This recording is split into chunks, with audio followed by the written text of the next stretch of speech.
January 29th, 2026, 10:30 a.m. Eastern Time. Gold, $5,600 per ounce. Silver, $121. 1 hour later, gold sits at $5,100. Silver at $108. $6 trillion erased from global markets in the time it takes to watch an episode of television. If you had $100,000 in silver positions at peak, you now have $89,000. The rest, gone. Not stolen, not taxed, just gone, vaporized into the digital ether where all modern wealth goes to die. And somewhere right now, someone is staring at their screen, trying to understand what just happened to them. The mainstream financial press will call this volatility, normal market behavior, a healthy correction. They will use every euphemism in the book to avoid saying what actually occurred. But what happened today wasn't random. It wasn't unexplainable. And if you don't understand the mechanism behind this crash, you're going to get destroyed by the next one. Because here's the uncomfortable truth they won't tell you. This exact pattern already played out 6 weeks ago. Late December 2025. Same crash, same panic, same cascade of liquidations.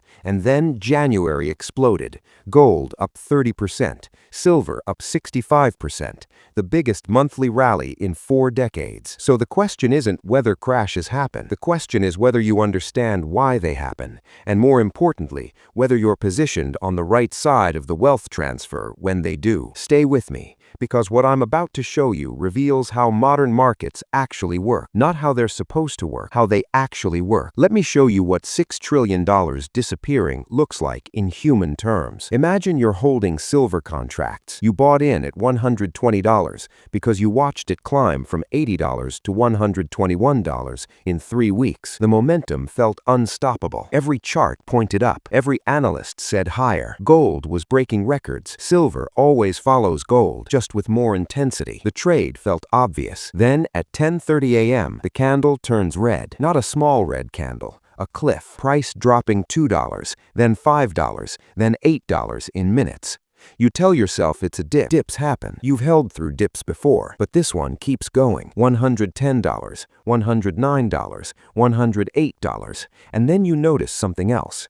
Your broker sends you a notification, margin call. Here's where it gets interesting. You're not alone. Thousands of traders are getting the same notification at the same time. They all have the same choice: deposit more cash immediately or get liquidated. Most don't have more cash to deposit, so they sell. They have to sell. Their forced selling pushes the price lower. That triggers more margin calls, more forced selling, more liquidations. This is what they mean by liquidations triggering liquidations. It's not a metaphor, it's a mechanical process. A waterfall where each level of falling water pushes the next level down harder. And the people who bought at $121, the ones who saw the momentum and jumped in, they just learned a very expensive lesson about the difference between price and value, between momentum and foundation, between being early and being right. But here's what almost nobody understands. This crash didn't start with silver or gold. It started with something most retail investors have never even heard of: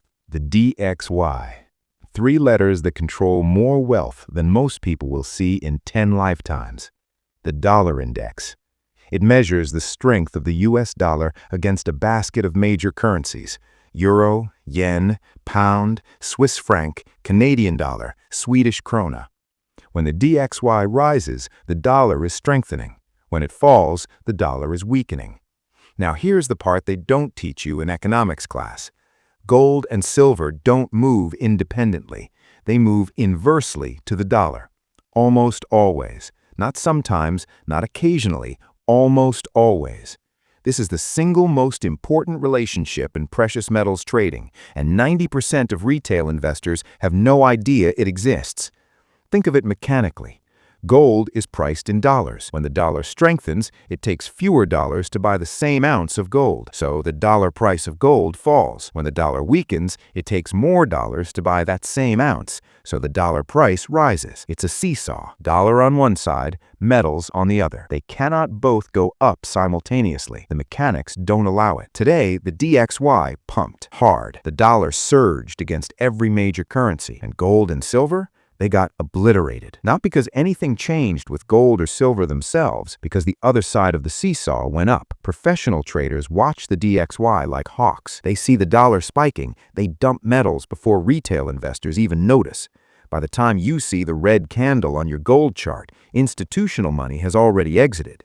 You're not buying the dip. You're providing exit liquidity for people who saw this coming. This is how the game works. It has always worked this way. The question is whether you want to keep being the exit liquidity or whether you want to understand the mechanism. So why did the dollar pump today? 3 reasons, each one amplifying the others. First, the Federal Reserve. They've been sending hawkish signals for weeks. For those unfamiliar with the terminology, hawkish means they want to keep interest rates high or even raise them. Dovish means they want to cut rates. Right now, the Fed is very hawkish. Here's why that matters. Higher interest rates make the dollar more attractive to foreign investors. When U.S. Treasury bonds pay 5% while European bonds pay 2%, where do you think international capital flows? It flows to dollars. To get those higher yields, foreign investors have to buy dollars first. More demand for dollars means dollar price rises. Everyone expected the Fed to cut rates aggressively this year. They haven't. They're talking tough about keeping rates higher for longer. The market is listening. Second reason, China. China's latest industrial data shows contraction, manufacturing declining, factory output slowing, economic momentum fading. Now, this matters for silver specifically in a way it doesn't matter for gold. Silver isn't just a precious metal, it's an industrial metal. More than half of silver demand comes from industrial applications. Solar panels need silver. Every solar panel. Electronics needs silver. Your phone has silver in it. Your laptop has silver in it. Electric vehicles use significantly more silver than combustion engine cars. AI chips, data centers, semiconductors all require silver. And where does most of this manufacturing happen? China. When China slows, industrial demand fears spike. Traders start calculating. Fewer solar panels manufactured means less silver demand. Fewer electronics means less silver demand. The fear hits before the actual demand drop materializes. Markets don't wait for confirmation. They price in the possibility. This is why silver dropped 11% while gold dropped 9%. The industrial component makes silver more vulnerable to economic slowdown fears. Third reason, political uncertainty. January 31st, 2 days from now. The U.S. government is potentially heading toward a shutdown if Congress doesn't pass a funding bill. Shutdowns have happened before. They usually get resolved, but markets hate uncertainty. They hate political chaos. After gold rose 30% and silver rose 65% in a single month, there were enormous profits sitting on the table. A lot of traders were looking for an excuse to take some money off the table, lock in gains. The shutdown fears provided that excuse. It wasn't the primary cause, but it was the trigger, the reason people could justify selling to themselves. 3 forces converging at the exact same moment. Fed hawkishness, China slowdown, political uncertainty. Each one alone might cause a 2% dip. All 3 together, all hitting simultaneously, $6 trillion evaporated in 60 minutes. Now let me show you something that separates amateurs from professionals. Most people think gold and silver move together. Same direction, same intensity. That's dangerously wrong. Yes, they move in the same direction, but not with the same intensity. Silver is gold on steroids. When gold moves 5%, silver typically moves 10 to 12%. Same direction, double the intensity. Gold rises 10%, silver rises 20%. Gold crashes 8%, silver crashes 15 to 20%. Look at today. Gold dropped 9%, silver dropped 11%. This isn't coincidence. This is the silver multiplier effect in action. Gold leads, silver follows with amplified volatility. This is why silver made 65% gains this month,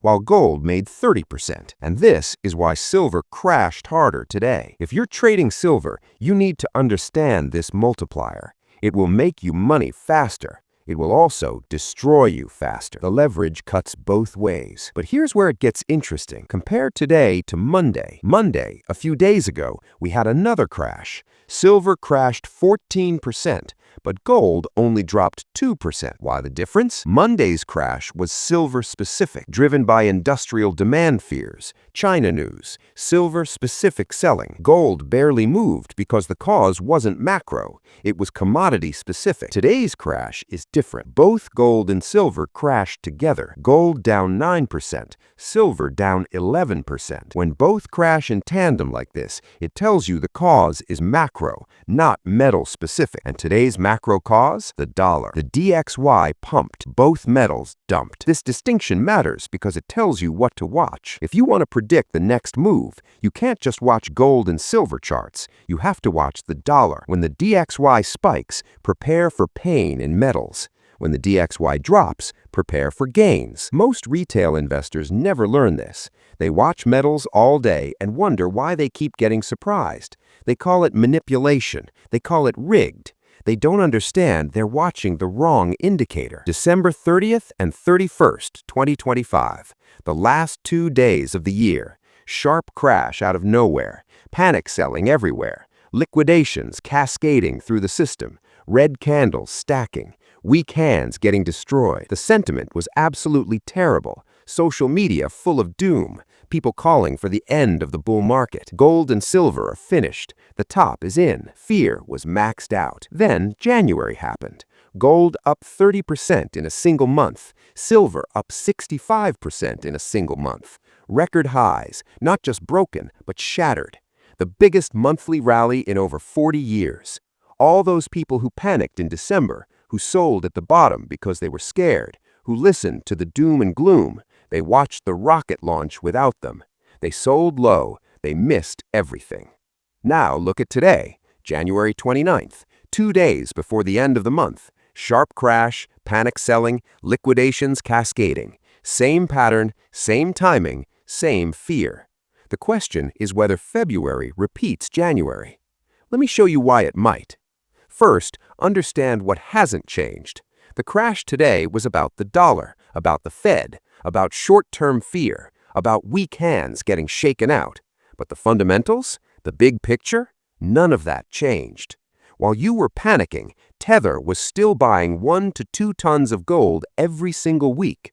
They didn't stop because of a 60-minute crash.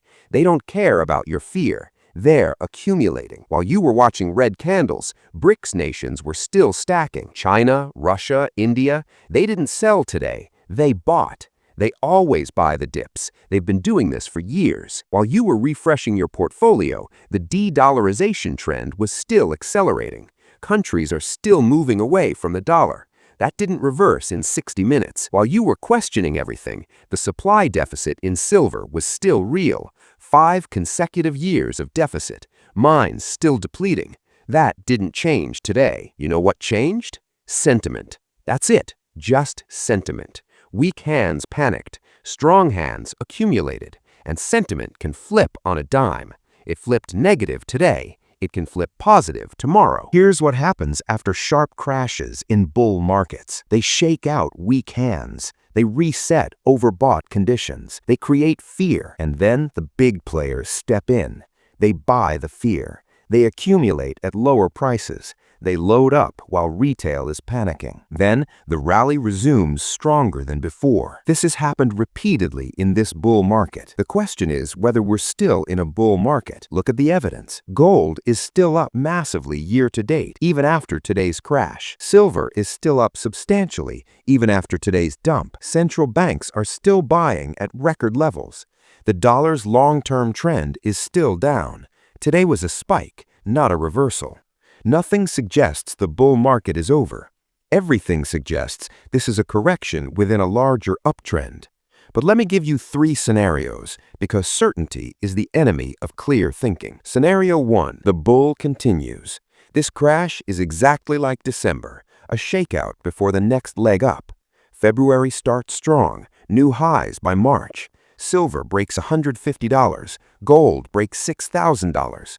Probability? 60%. Scenario 2, more pain coming. The Fed gets more hawkish. Dollar keeps rising. China data gets worse. We see another crash.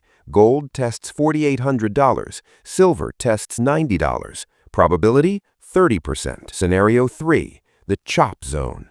We go sideways. No new highs, no major crash, just choppy, frustrating price action for weeks. Traders get bored. Retail gives up. Then the move comes when nobody expects it. Probability? 10%. Now here's my specific prediction. Silver will be back above $120 by February 15th. Not by March, not by summer, by February 15th, 17 days from now. Here's why. This crash brought silver from $121 to $108, $13 down. That's a lot in 60 minutes, but it's nothing compared to the rally we just had. The pattern from December says we bounce. The fundamentals say we bounce. The oversold conditions say we bounce. And February 15th? That's when the shutdown drama will be resolved one way or another. That's when the fear subsides. That's when buyers come back. $120, February 15th. On the record. Let me give you some practical frameworks, because understanding what happened is useless if you don't know how to respond. If you're holding physical gold and silver, the answer is simple. Do nothing. Physical metal isn't a trade. It's not something you buy and sell based on daily price movements. Physical metal is insurance, long-term savings, wealth preservation. You don't sell your insurance policy because the stock market had a bad day. You don't cash out your savings account because there was a market crash. Physical metal is the same. You don't have a loss until you sell. Until you sell, it's just a number on a screen. It doesn't affect your life. It doesn't change how many ounces you own.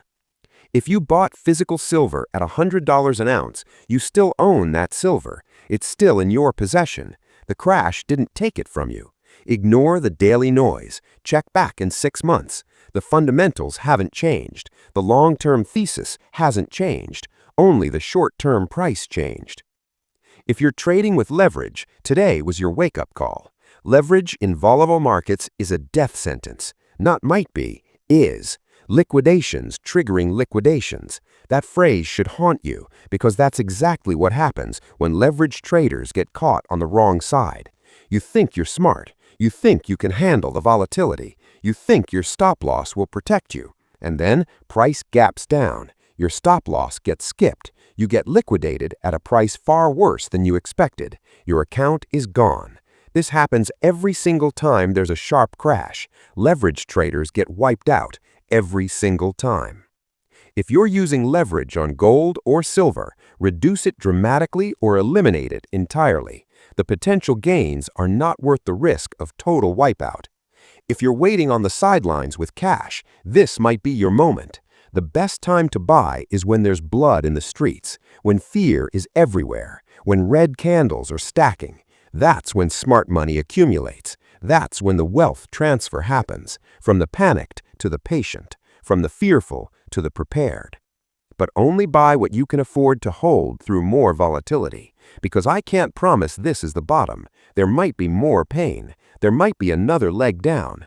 Buy in tranches. Don't go all in at once. Buy some now. If it drops more, buy more. Average into your position, and only use money you can afford to lock up for months or years, not money you need next week. If you bought at the very top, if you bought silver at $121 or gold at $5,600, let me be direct with you.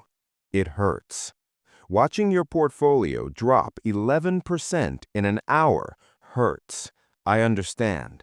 But you have two choices right now. Panic sell at the bottom and lock in your loss. Make the loss permanent. Transfer your wealth to whoever is buying from you right now. Hold through the volatility and wait for the recovery. Accept that you bought at a bad time, but recognize that bad timing is not the same as a bad investment. If the fundamentals are still good, if the long-term thesis is still intact, then your only mistake was timing, and timing mistakes get corrected over time. History favors the patient. But you have to be able to survive the drawdown emotionally. You have to be able to watch red without panicking. You have to be able to hold when everyone else is selling. Can you do that? Only you know the answer. Let me give you some perspective. In 2020, gold crashed 30% in March. People panicked. They sold. They said gold was dead. By August, gold hit all-time highs. In 2008, silver crashed 50%. People said silver would never recover. 3 years later, silver hit $50. Every single bull market has corrections. Every single one. The question isn't whether corrections happen. They always happen. The question is whether you have the conviction to hold through them. That conviction comes from understanding. If you understand why gold and silver are rising long-term, you can stomach the short-term pain. If you don't understand, every crash will shake you out. You'll buy high and sell low repeatedly. Here's what I'm watching now. First, the DXY. If the dollar keeps pumping, more pain for metals. If the dollar rolls over, metals will bounce hard. Second, February 1st, the day after the shutdown deadline. What happens in the first few days of February will tell us a lot. Third, China data. Any signs of stimulus or recovery will be bullish for silver. More bad data will be bearish. Fourth, Fed speakers. What they say this week matters. Hawkish talk means dollar strength.